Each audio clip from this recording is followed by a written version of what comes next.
Oh my gosh.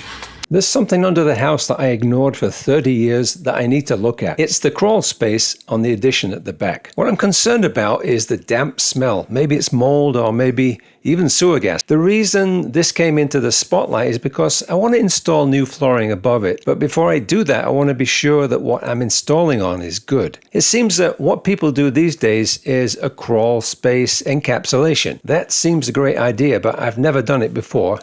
However, that never stopped me in the past, so I'm going to do my research and see if I can do a good job and show you everything that I learn in the process. Let's take a look. But this part of the house is an extension that was put on. It's got some issues. The first issue is these were put in upside down.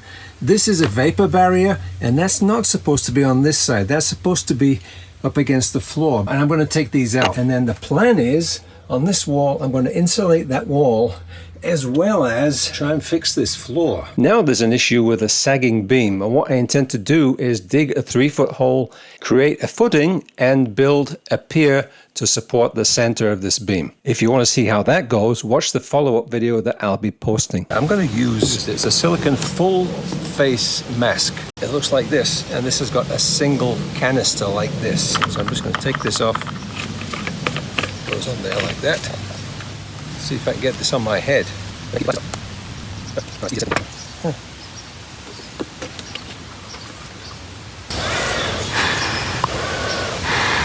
Well, it looks breathable. Oh, it's a little hot. I discovered as I was throwing all the stuff out up here is a lot of the cardboard stuff that was down here was damp. There was some old carpets and stuff like that. You know, those carry a smell. And also, as I'm in here right now, I can feel that this place definitely feels damp. So I'd like to be able to clean this up, make sure everything's done according to the local code. I've got a number of questions because, you know, this area here is a drain. You know, so there's a few things to consider here, and I'm kind of learning as we go.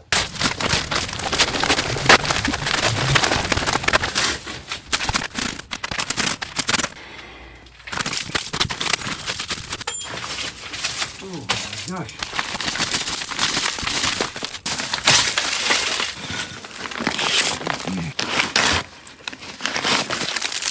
What I'm finding over here is a lot of stuff coming down.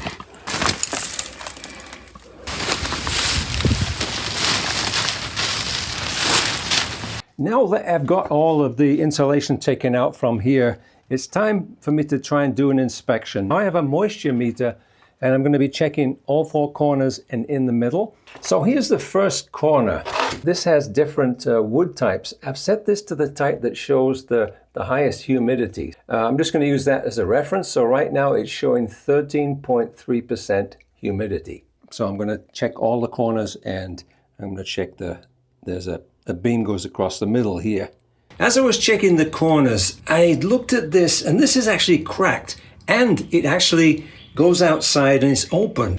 And what I noticed up here, it's showing a higher humidity. And the other thing is that you can see that this is where the house has been joined, and that it looks like, you know, just looking there, it looks like that's a little bit damp. So I'm gonna have to see what I should be doing about sealing that. Over here, this beam, this is visibly has a visible bow to it. And I notice also when I check the moisture level here, it's kind of high. Here I am underneath again, and I've got my laser level, which I'm just setting up here. I haven't used this for a long time. Now that I've got this set up, we'll see that the line over here, it looks like the wall itself seems pretty straight. But now when we take a look over here, I've got this, so it's pointing to the bottom, pretty much the bottom of the beam. It's just maybe 1/8 of an inch above right there. And if we take a look over this side,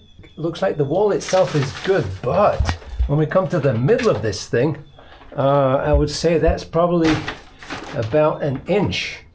This beam is sagging about 1 inch. One more thing to look at here is, you see I've got this set a little bit above the mortar line here. It's probably 1/2 inch or something like this. When we go around the whole bottom here, it's actually not bad. Not bad for a 100-year-old house. That's one positive thing about this. Perhaps over in the corner there, it sank a little bit. Of Quite honestly, I'm not excited to do this job. You know, I've got to get myself psyched up to do it, but I know it's got to be done. So anyway, give me the thumbs up if you like this. Hope to have you back here again soon, and I'll show you what I'm up to.